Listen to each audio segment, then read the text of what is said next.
because I can't see on my screen. Anyway, please welcome to the National Morning Program, Senator John McCain. Good morning, Senator McCain. Good morning, sir. How are you? Well, I'm all right. How are you?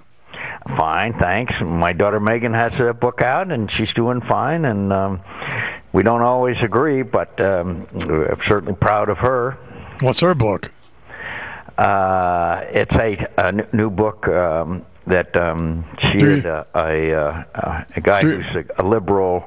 It's kind of conservative versus liberal view of their travels around the country. It's I think it's kind of got good reviews from Publishers Weekly and others. So I think she's doing well. She was on Jay Leno last night. Oh wow! What's the name of it?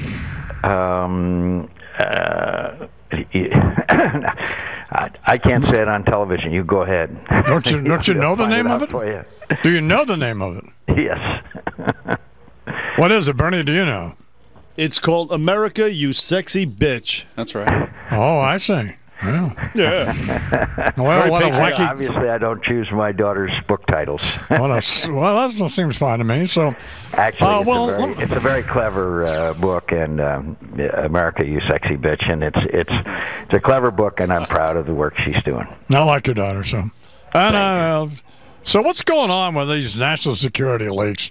I mean, the president says they're not coming out of the White House, but where are they coming from? Well, if you look at the book, it can't come from anywhere else. It cites numerous administration officials. The question is that, I guess it's a legitimate question whether it came actually from the White House or from, quote, the administration. It's still done immense damage, immense damage to our national security, our relations with our allies. These are two of the most important operations that we're engaged in, and details have been revealed, which are actually, according to our Director of National Intelligence, the worst breaches of security that he has seen in 30 years, and it's certainly the worst breaches that I've ever seen.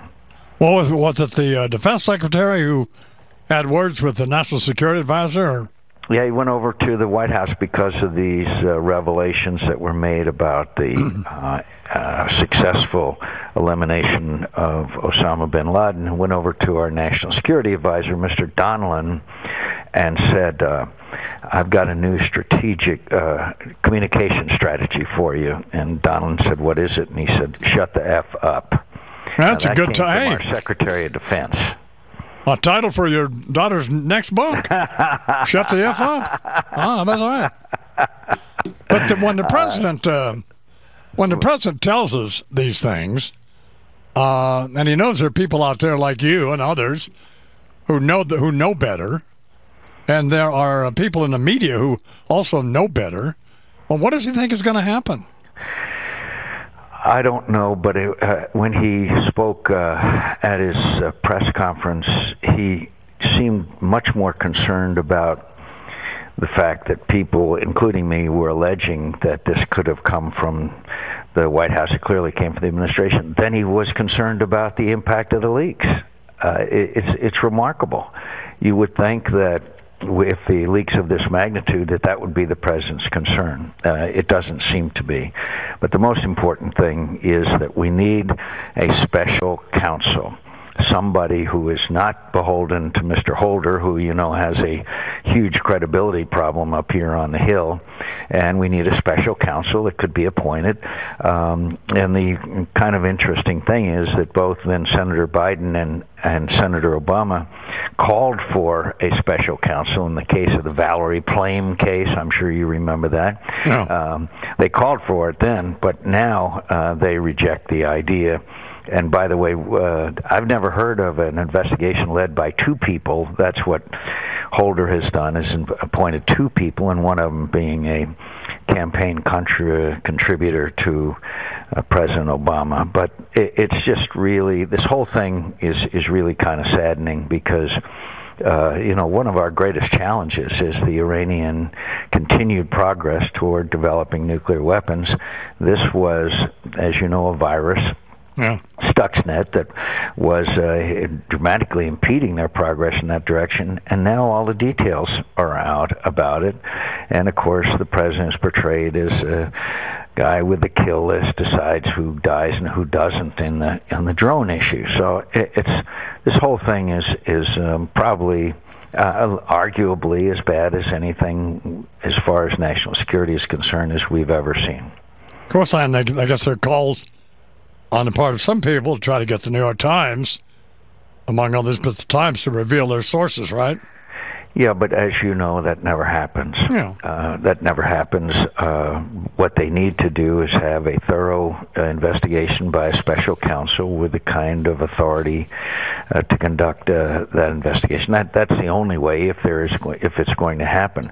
But in Mr. Sanger's book, he said, sources who requested to be anonymous because they would, quote, lose their jobs. Well, where do they work?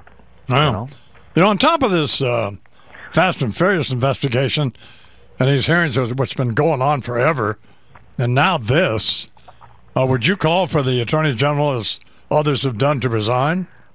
I haven't done that, Don, because I think he serves at the pleasure of the president. But I do think that it's just inexcusable, the fact that he has not turned over information to those who are investigating the Congress carrying out their duties. And by the way, I'm sure you may recall that one of these guns that was through this incredibly fouled up operation ended up in the hands of people who shot and killed a Border Patrol agent, Brian Terry, in Arizona. I mean, this was a serious screw up. Well, this plan was designed. They gave the guns to these drug thugs, thinking that they would lead to the drug thugs' bosses, or was that the plan? That's as good an explanation as I've heard. And it's just not. It's impossible to believe that anybody would think that that's something like that could do anything but end up the way that it did. It's just. So here we have this Fast and Furious thing. We have the revelations of SEAL Team 6 after the Bin Laden raid. We have now these two breaches as far as the virus on the Iranians and, of course, the drones, which are a key weapon in taking out Al-Qaeda and other terrorist individuals, are all now been compromised, and that causes serious problems for the conduct of American national security policies. 17 till they are talking with Senator John McCain here on the Miami This Morning program. I remember famously when the President Bush, 43, had a man crush on old expressing man love. Don't think it's too strong a word for old Putin.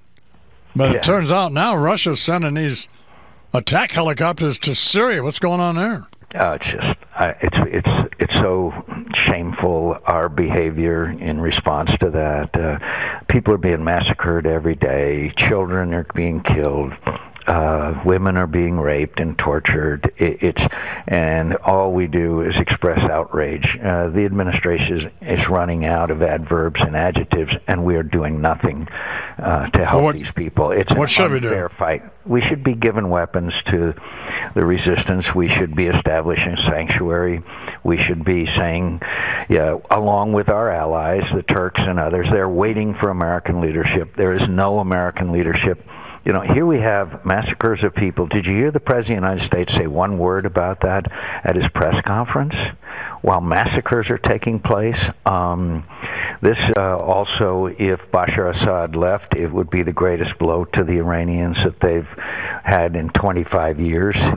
Syria is their last major client, and we keep pushing the reset button with Russia. And now the latest news is they're sending attack helicopters. On May 26th, there was a major arms shipment. It's an unfair fight, Don. It's an unfair fight.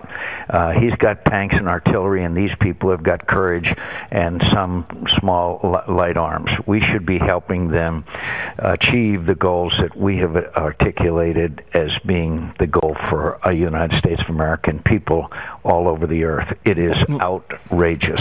Joe Lieberman and I went to a refugee camp in Turkey on the Syrian border. And I'll tell you, it's pretty moving to see young people who have been wounded, young women who have been raped, and people who have been tortured as an instrument of policy by this guy Bashar Assad, while we sit by and express outrage. Of course, one of the problems. Allow Russia and China to veto any plan for action in the United Nations Security Council, and clearly this Kofi Annan plan, which was doomed from the start, has turned out to be an utter failure. Well, of course, one of the problems is we don't really know who the opposition is, do we? Sure, I've met with them. They are people just like you and me who are tired of living under a brutal dictatorship, and they rose up in peaceful demonstrations and were shot and killed while they were doing that. Yes, there are foreigners coming in who are foreign fighters who could be Al-Qaeda and others. The longer this thing lasts, the more likely that is.